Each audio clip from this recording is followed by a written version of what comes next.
বিশ্বকাপের কথা মাথায় রেখে দলে কোনো বড় পরিবর্তন আনতে চায় না বাংলাদেশ।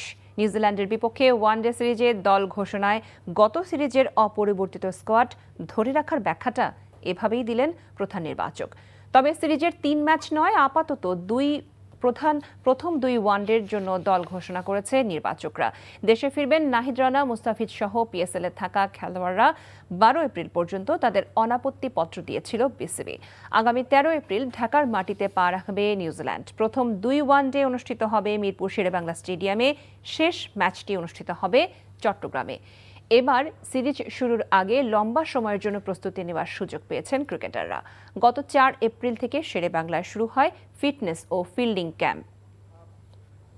আমি কোনো এরকম কিছু নেই যে আমরা ভাইস ক্যাপ্টেনের সাথে যে একদম প্রায়র টু ওয়ার্ল্ড কাপে আমরা কোনো চেঞ্জ করবো না। আমরা যদি চেঞ্জ করতে হয়, কাউকে যদি দেখতে হয়, আমরা নেক্সট 6 মান্থ কিংবা এর মধ্যে আমরা দেখে নিব। আমরা একদম প্রায়র টু ওয়ার্ল্ড কাপ আসলে নতুন কাউকে দেখতে চাই না। আনটিল আনলেস যে কেউ ইনজুরি হলে তাকে ওই জায়গায় দেখতে, সেটা ডিফারেন্ট কেস। বাট আমরা আসলে ওয়ার্ল্ড কাপের আগে কোনো পরীক্ষা নিরীক্ষার মধ্যে যাবো না। এটা আমাদের সিলেকশন কমিটির একটা আমাদের মধ্যে যেইটা আলাপটা হয়েছে। দেখুন, বাংলাদেশ টিম যখন খেলবে আমাদের ফার্স্ট প্রায়োরিটি থাকে কিন্তু ম্যাচটা জেতা। আমরা যে টিমটা বানাবো, যেই টিমটা করলে আমরা জিততে পারবো।